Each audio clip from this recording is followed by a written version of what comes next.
Hello, my name is Paul Zaychuk. This is a video for bodyweight culture following up an article on the grip variations, the twist grip, and the back grip. These grip variations give you a chance to either let your grip rest when it's sore and you want to keep working out. It gives you a chance to take your wrist out of the game if you have an injury. And one of the grip variations, the back grip, gives you a chance to actually strengthen the back of your forearm. The front of the forearm is a muscle that usually do a lot of work and very strong. The back of the forearm is a muscle usually a lot weaker. So one of the grip variations works on that. So now I'm going to show you how to set up the straps on the bar. Okay, I'm going to be using the straps here. If you want to see a full description of this with photographs, go to bodyweightculture.com. You can see it there. Okay, so we divide the strap in half. Make sure that it's not twisting. Place it on the bar.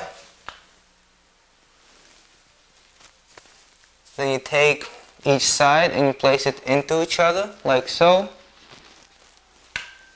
Same thing on the other side. In half. Place it into each other.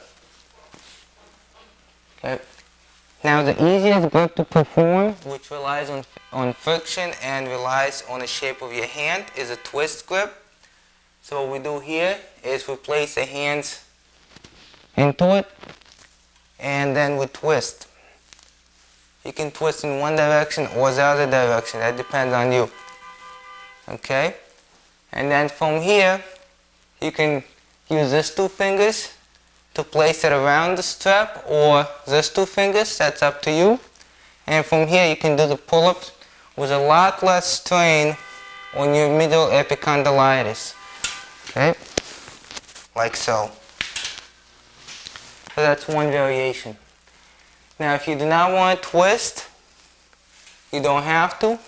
You can actually keep your hands here and grip like so. It's going to be a little bit more difficult, more chance it's going to slide off.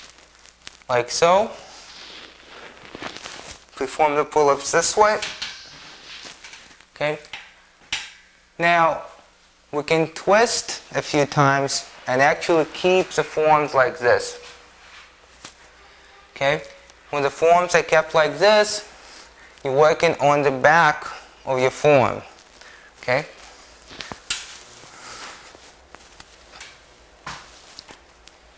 Now, this is actually a combination of the back grip and the twist grip. The true back grip involves not twisting the straps, but actually just keeping your hand like so. Okay? So now those are just some variations, and you take a lot of pressure off the tendons over here, the muscles that flex the fingers and flex your wrist. They also pronate. Now, having done that, the question would be, what if the back of my forearm is not strong enough to handle it? Well, if it's not, then you would go for lighter resistance, and I'm going to demonstrate that right now. So now we're going to go through the progression. Okay, most people are not going to have to worry about the twist grip, but the back grip will be a problem for a lot of people because the muscles you're using, you haven't used them the same way before, and many people don't use the back of their forearm a lot, period. Okay, so I have the strap set up a little bit lower on two parallel bars that I use for dips. If you have a bar that's lower, just like a high bar, but it's at this level, you can use that as well. Okay, so here, exactly the same setup. Okay, over the bar, into each other, forearm in. Same thing here. Okay. Now, if you open the thumb up, that's going to help you a little bit. If you bring it back in, it can be a bit more difficult because it can slide more, because here the fingers are out, they hold in place, fingers together, more chance it's going to slide off. So this is a little bit more difficult than this. So you can start with this if you like.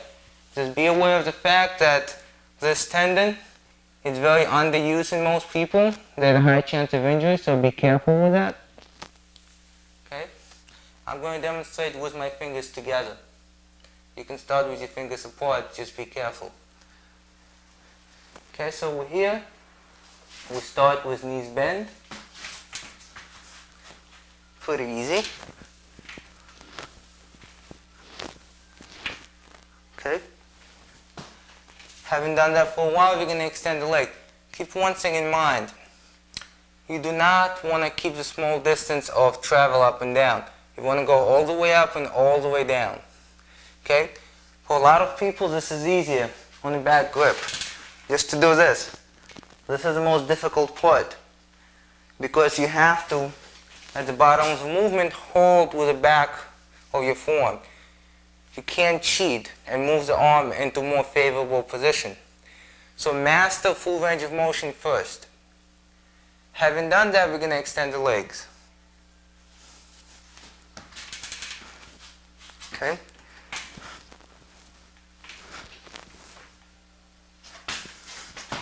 So after this, we can take the straps, place it on a high bar, and do the pull-ups with it. And always make sure that you have mastered the basic movement first. Make sure that the strap holds tight enough. You do not want to be in a position where you're doing pull-ups, all suddenly you're falling down on one side or on both sides. And again, if you want to see a full article about this grip variations and how they're used and how they help to work out while you have an injury to your medial epicondylitis, you can go to bodyweightculture.com. A lot of free articles there, and take a look at it.